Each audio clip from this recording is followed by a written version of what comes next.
All right, everybody, it is still Victory Monday over here. We're still having a good time after an impressive win in Atlanta. But let's take a look at the game from a different perspective, the perspective of Pro Football Focus. I like to go through their grades every week, just see what they have to say.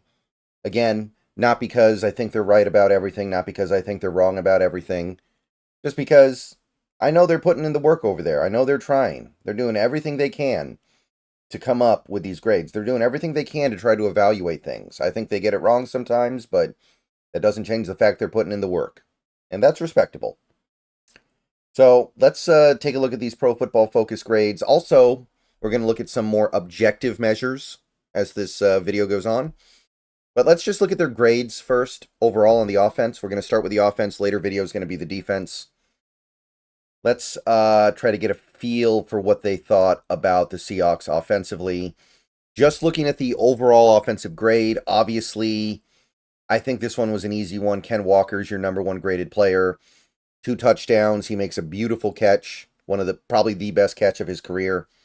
Runs the ball really well behind run blocking that Charbonnet couldn't get anything going against. Excuse me. So, yeah, I think that one makes sense. Metcalf in second place. Again, I mean, he had a really good game. And to me, that touchdown he scored is the biggest play of this game. If we do not score that touchdown, I'm not saying we lose. But I'm saying that touchdown made me feel infinitely better about that game going into halftime. Even if we were ahead 13-7 going into halftime, I would have been not really sure what to make of that game at that point. And then he makes that play, and he reminds you how special he is, and he reminds you that you can't give that up without losing a lot offensively. Like, Tyler Lockett's not doing that in that situation. Not anymore. Once upon a time, maybe. Speaking of Lockett, though, he was graded out well, which makes sense. He only had a few catches, but they were big catches in this game. And there were a couple other plays. Like, there was this one play where he kind of turned into a defensive back and almost made a miraculous catch down the left sideline. So that makes sense to me.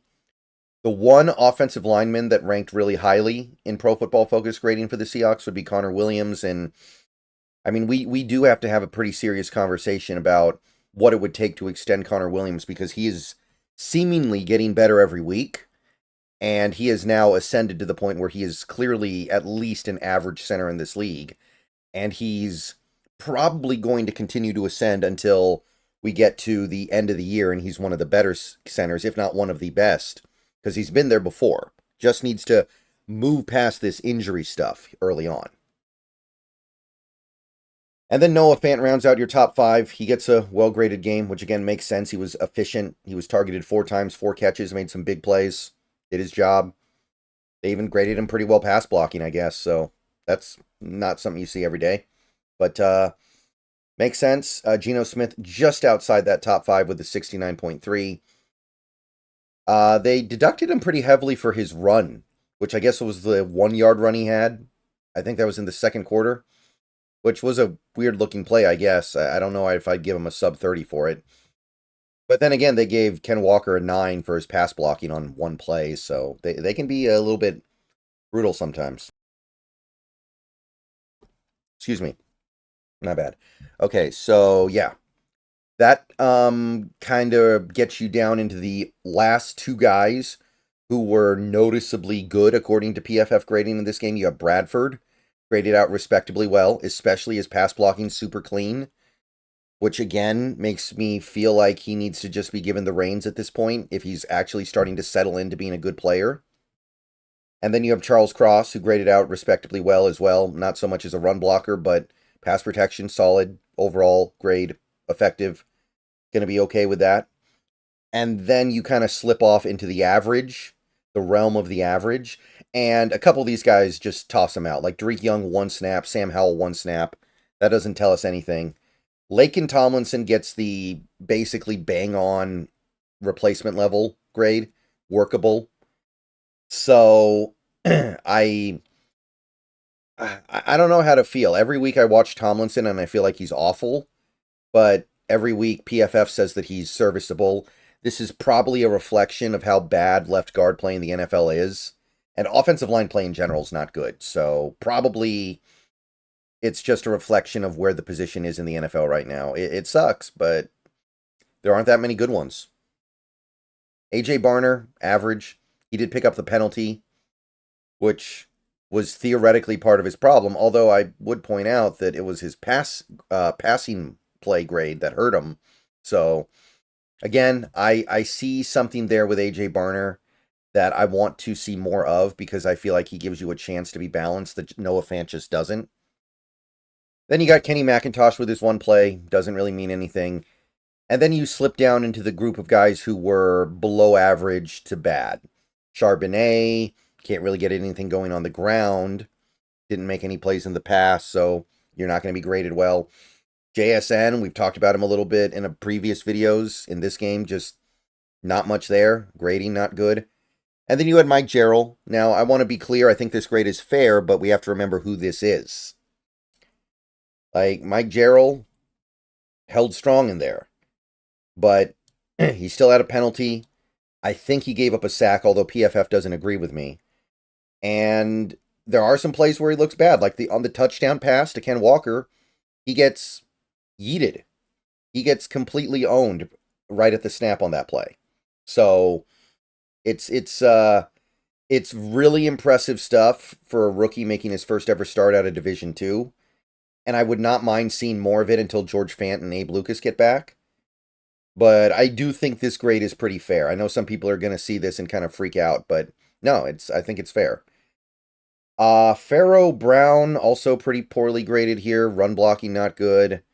And that's kind of why he's here. So that's what's going on here. Is this if this is reflective of reality, that's not good. Bobo, not really doing himself any favors. I've advocated for him getting more snaps for his run blocking, but his run blocking, according to PFF, was abysmal in this game. So you combine that with the drop, and yeah, he's graded terribly. And Christian Haynes, worst graded player on the offense by far, although you're going to have to tell me why. They pass block grade him excellently, 83. Okay, his run blocking grade is abysmal, even though he cleared a hole for K9's touchdown run. But why is his overall grade so much lower than his pass blocking grade or run blocking grade? He got one penalty. It's like, that shouldn't...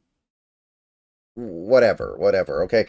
I'm just going to chalk that up to PFF getting things wrong sometimes. They got this wrong. It happens. But that's the offense grades. Let's take a look at some of the charts here. Geno's passing chart, definitely a little all over the place, I think would be fair to say, right? He had 6 passes beyond 20 yards in the air, past the line of scrimmage, which is a pretty good amount, given he only threw the ball 28 times. 7 intermediate passes, 10 short passes, and 3 passes behind the line of scrimmage. That is probably the best spread of the season. And the thing that really stands out to me there would be he had 6 passes deep down the field. Now, he only hit 2 of them, but the fact that he's able to get those throws off at all is, I think, really, really encouraging. So I think that the fact that he's now able to get the ball off in this game, deep down the field, that tells you that the protection is starting to improve. The fact that Geno feels empowered to hold the ball a little bit longer and let his receivers get further down the field. Even if the success rate isn't great, I mean, it was a deep throw in this game that kind of, I think, was the big separator here, right? The touchdown. Still using the middle of the field a good amount, although in this game a little bit less. So standard stuff there.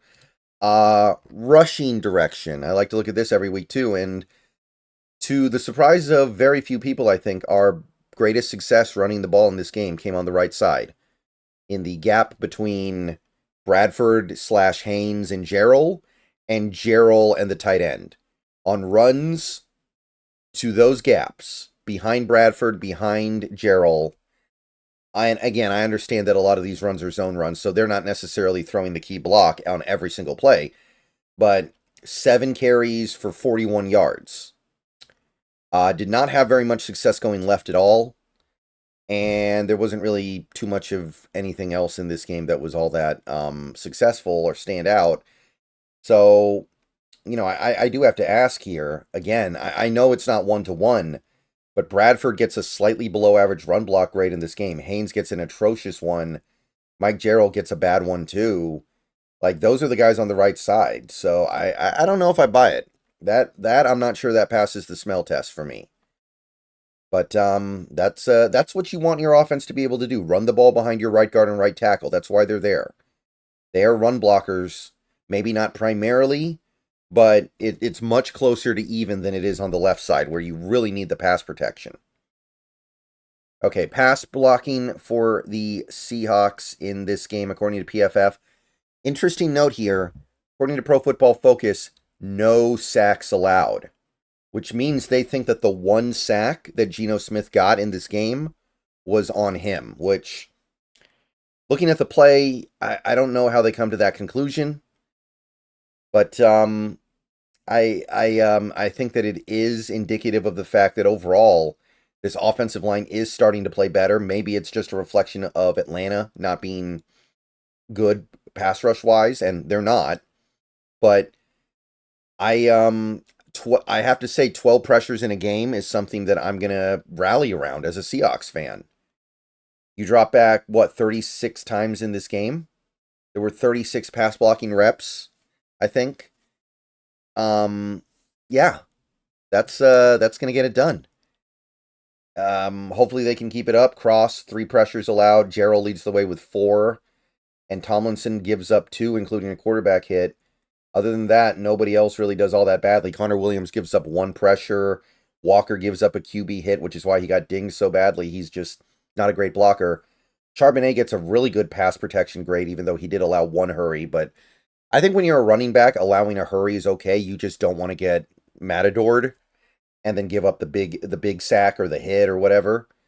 So, yeah. I'd say this is all pretty darn encouraging.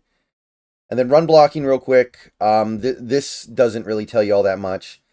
I just want to highlight here that, Bobo is not helping, right? This is not helping Bobo. If you want to get on the field, it needs to be because of your run blocking. This is not going to help anybody.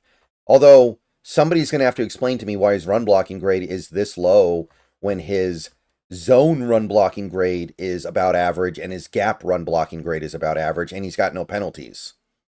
Again, if I'm Jake Bobo, I'm not happy with Pro Football Focus right now. This is not helping me get more snaps, and I don't know if it's reflective of reality. Maybe it is, but it doesn't make logical sense, right? Like, logically speaking, if you're average at zone run blocking and you're average at gap run blocking, then you're average. But anyway, the 2 standout run blockers in this game were Connor Williams and AJ Barner. You can see that we had more zone run blocking snaps than we did gap, which is, I think, pretty standard for this team. And I think that's in line with the talent that they have for the most part. I think that's the right thing to do. Okay. That's what Pro Football Focus thinks about the offense in this game. It's overall pretty good. There are some interesting things. There are some things I don't agree with. Like, I don't see how Christian Haynes rates this poorly, given their own grades themselves. Like, if Christian Haynes doesn't allow, he doesn't allow any pressures in this game. Okay, they did reward him for good pass protection, but I don't know if I buy the run blocking stuff, given that our main success was on the right side. But, I understand that it's a little more complicated than that. I do. I really do. But something smells. Okay. That's Pro Football Focus. Let me know what you guys think. We'll do the defense a little bit later. Hope to see you guys there. Go Hawks. And, we're getting there, guys. A little bit slower than usual, but we are getting there.